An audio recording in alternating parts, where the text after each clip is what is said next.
Welcome to Web Handling. My name is Dave Royce, and I am super excited to continue our new mini-series on moisture and temperature effects on webs and rolls. In this clip, we will discuss dimensional stability and its many effects on your web products, including as a cause for one type of wrinkling. I know your time is precious, so let's get started.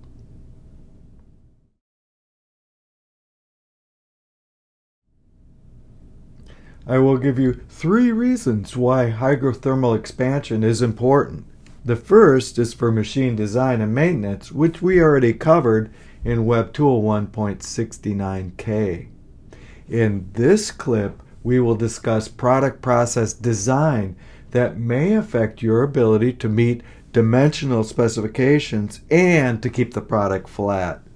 Speaking of flatness, changes in moisture and temperature are one of the 20 most common causes for web wrinkling and one of the 10 most common causes of wound roll wrinkling.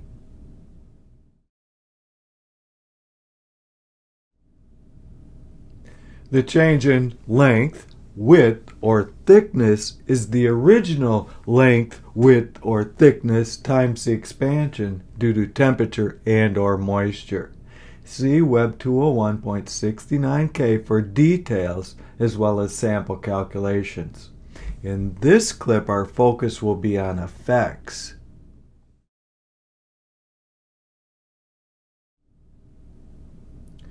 So, just as paper and nylon expands with moisture, so also do most materials due to temperature. Paper being the exception, because as paper is warmed, it dries and thus shrinks. This expansive behavior can cause runnability problems on some machines. In the worst case, the physics of expansion will prevent certain products from being commercially viable. However, what some product process developers may also overlook is that certain solvents can have precisely the same tendency, that is, of expansion. Volatile hydrocarbon solvents in particular are notorious for causing expansion in thermoplastics and can be found in some coatings and inks.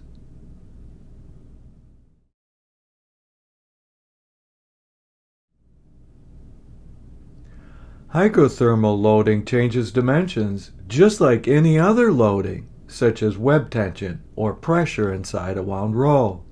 The equation below shows this coupling between any one dimension, say length, width, or thickness, and moisture and temperature and load in any of the 3 directions of the web.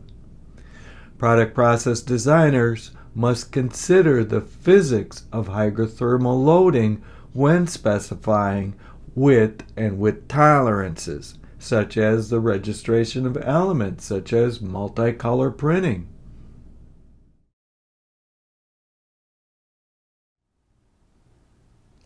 The first time you investigate hygro-thermal loading, you will be struck by how small the numbers for expansion seem to be. Yet, small numbers can have big, sometimes devastatingly big results. For example, the typical width specifications for a paper shipping roll are just a couple of parts per 1,000. At those levels, you must consider slitter-to-slitter distance setup tolerances, web tension, web flatness, and moisture changes. As another example, film crystallization after extrusion of mere parts per 1,000 can cause crushing pressures inside a wound roll, which in turn can cause type 2 core crush and blocking. For example, mere parts per 1,000 of width increase can cause troubles with wrinkling, and parts per 100 are seldom commercially viable.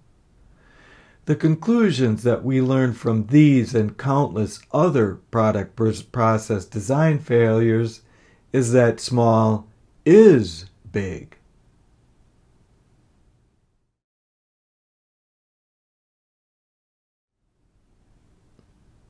You may have learned that materials return to their previous size and shape when hygrothermal forces are returned. This is often, and in fact usually the case. But there are cases where dimensional changes are permanent. For simple loading, this would include creep and stress relaxation. For thermal loads on film, for example, the dimensions may permanently shrink parts per 1,000 due to crystallization just after extrusion. For heat shrink films, we may see permanent shrinkage of parts per 100 if they see a sufficient temperature rise. Recall from the last slide, however, that parts per 1,000 may not be small, and parts per 100 seldom are. Worse yet, the effects we discuss in this slide are permanent. Finally, we get to moisture effects on paper. Here, nothing is linear, nothing is elastic, and nothing is reversible. As a first example, we recall the moisture content versus room humidity from earlier clips. As a second example, paper curls to the side it last saw moisture. As a third example, paperboard gets ever shorter and ever weaker with moisture cycles. There are countless more.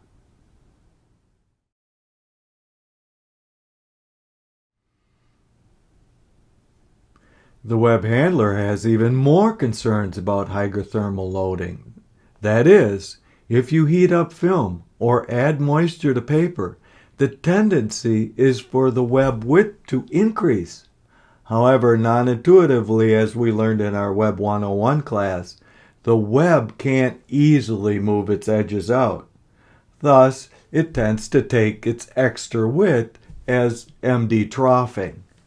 First, one wrinkle trough somewhere in the center of the web, and then a couple more added near the quarter points. Finally, when fully developed, your web will look like curtains or a corrugated metal roof. An analogous problem can happen on wound rolls. This is called moisture welts on paper and tin canning on film. The list of widely varying products and processes that misbehave due to similar hygro-thermal expansion mechanics include air-flowed ovens, IR or UV dryer, steam foils on paper, water-based coating, and many, many more. These are covered in great detail in our Web 101 class, so we don't need to repeat that here.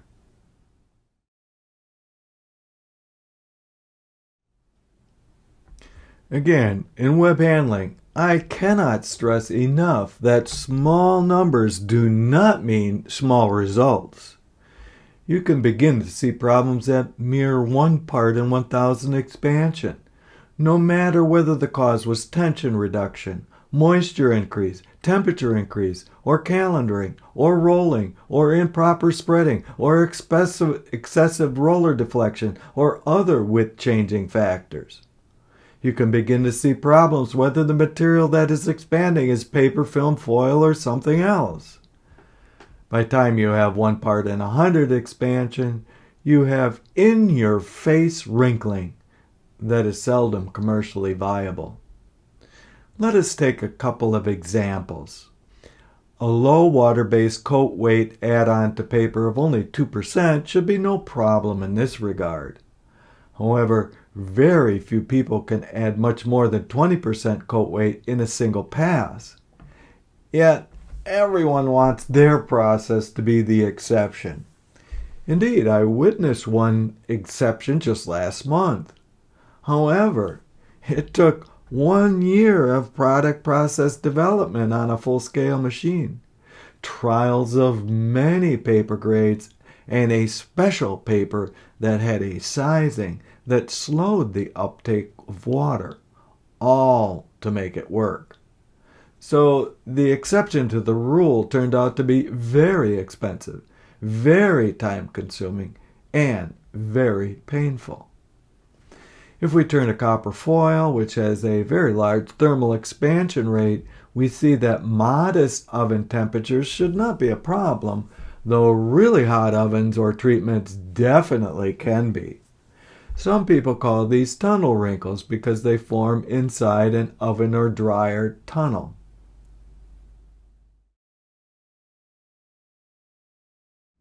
There are three starting points for a more detailed description of moisture and temperature effects. The first is a 30-year-old article that I wrote while employed in paper winding research that still resonates today. The laws of physics have not changed much since then, and the extensive bibliography is a great starting point for scholars of the subject. The second is the must-have 750-page Web Handling Handbook written by myself, Tim Walker, and Dilwyn Jones.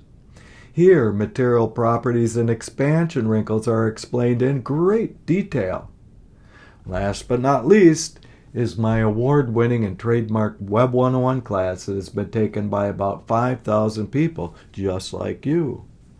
Here you will learn how to use material properties and the laws of physics to understand web behavior and web misbehavior.